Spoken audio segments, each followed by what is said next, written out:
The new prime asset has thus far been teased in 4 distinct stages. Stage 1. Hugo Richard, Red Barrel's assistant art director, himself announces that they have already started working on a new prime asset in this year 1 devlog video.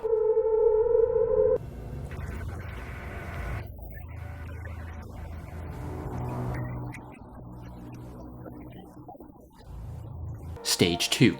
We got the Amelia escape ending event, and it's this huge explosive deal with massive lore implications, and it's got everyone so buzzed, so maxed out on psychosis that we can hardly breathe. It's a pleasant time. But as the dust is settling and everything is calming down, we see that at the very tail end of this event, we've got this one final evidence document to read, titled Minotaur, the Kress Estate. It talks about this serial killer, the Buffalo Minotaur, and just their moniker alone gives them this kind of mythological aura. Red Barrels knows what they're doing. At the end of this big escape event, they slip this little teaser in as a promise that something more, something just as big, if not bigger, is coming. Stage 3. Red Barrels releases their 2025 roadmap, informing us that in the coming summer, the new prime asset will be released. Pinned to the roadmap graphic is this little Polaroid photo showing a darkened black and white silhouette of what must be the new prime asset. Let's say this, the funniest thing in the world to me is that the starving beasts that do comprise this fanbase immediately pounced on this one tiny little image. They're brightening, sharpening, unpixelating, just analyzing what came out the other end to the best of their ability, and still, guys, I'm gonna have to call you Gooseberry on the other side of a garage door because damn, you are really reaching. Like, what do we mean?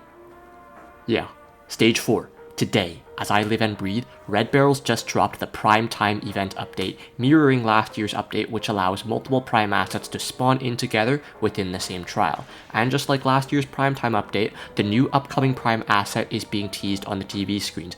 Last year this happened with Franco, this year it's with the Minotaur. But hold up. Today, on the TV screens, we have seen the same black and white silhouette image as the one posted on the roadmap, but there is a second image accompanying it. This of an old, dapper-looking gentleman with some resemblance to Teddy Roosevelt, as many have said.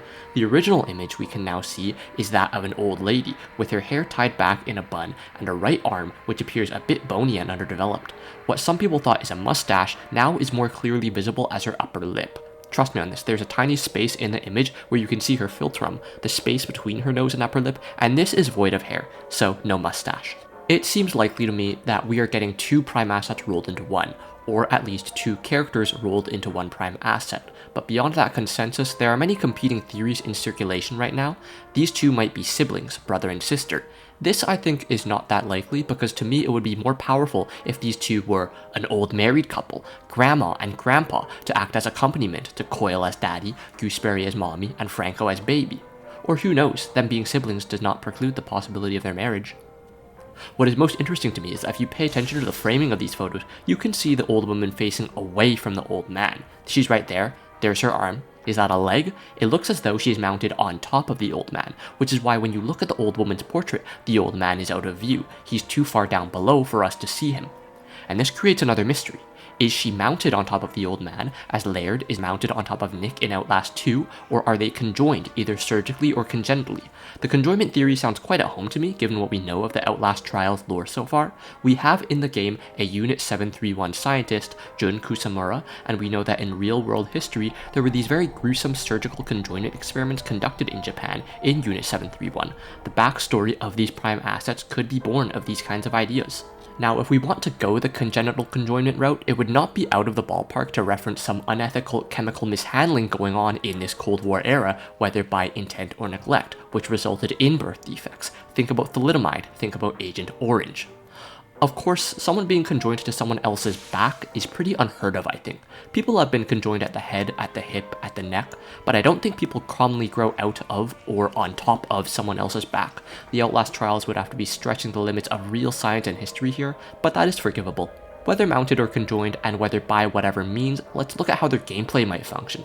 Recall that our Buffalo Minotaur is of the Kress estate. What is Kress? A corporation or business that specializes in the production of certain chemicals.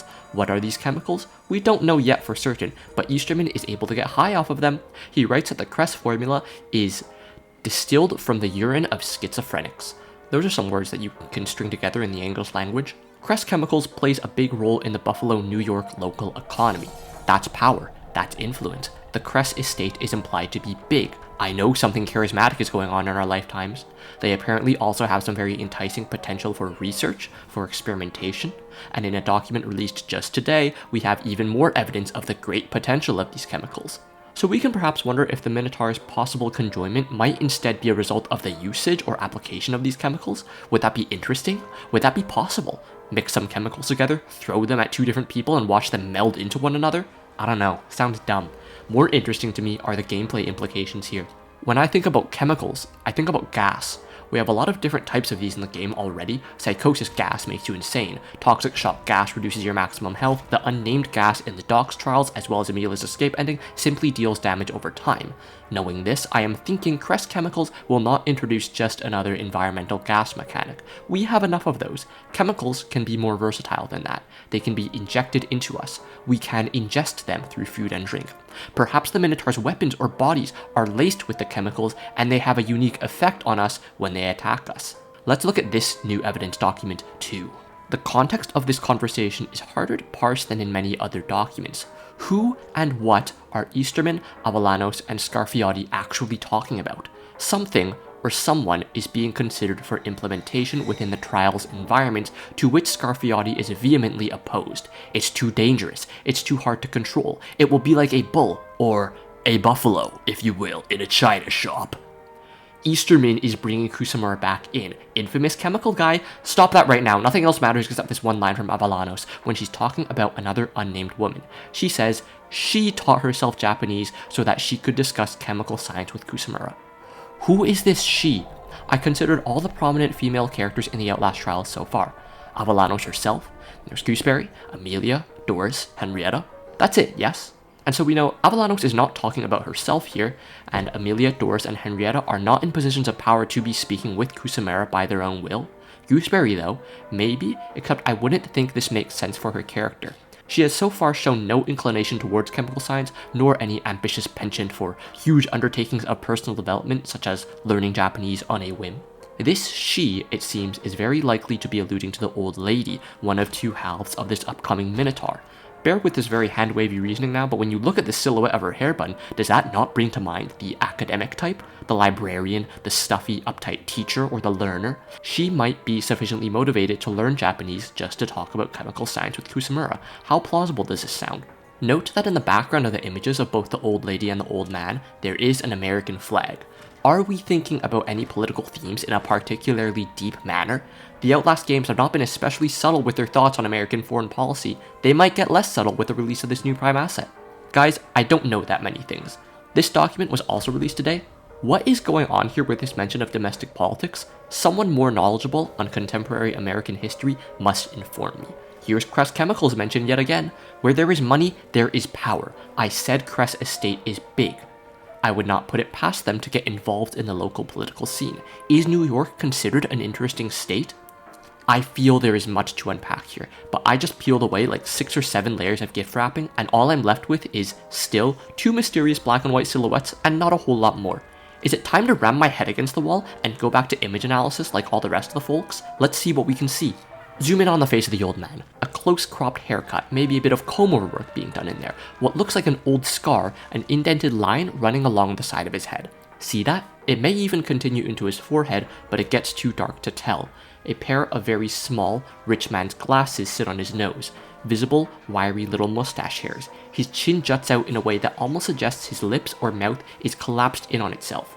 Or is he smoking a cigar? Couldn't say. It could be right there, hiding in the dark.